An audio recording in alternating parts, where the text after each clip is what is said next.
San Pedro woman has achieved one of ballet's highest honors. Misty Copeland is the first African-American woman to become principal dancer with the American Ballet Theater. KCAL9's Peter Dowd spoke with a dance instructor who first saw Copeland's potential. Misty Copeland has just made history, becoming the first African-American woman named principal dancer at the world-renowned American Ballet Theater. The 32-year-old from San Pedro has achieved a pop culture status that's rare for a ballerina, appearing recently on the cover of Time magazine as one of the most influential people. When she starred in this ad for Under Armour, the spot racked up more than 8 million views on YouTube.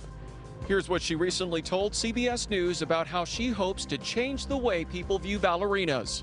You just typically think of this long, tall, white woman, Russian usually, soft and willowy, and I'm not.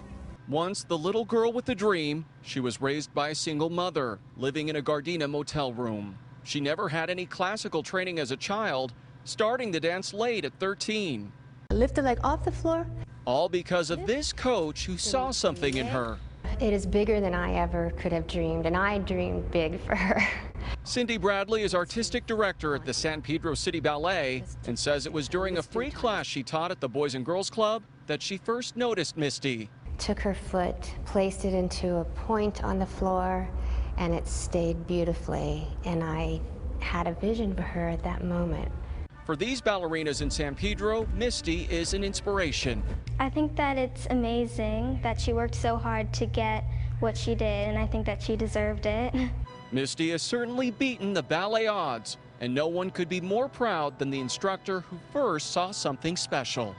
I can't watch her without crying through the entire performance. Cindy Bradley says she texted Misty today to congratulate her and hopes Misty will visit the studio later this year.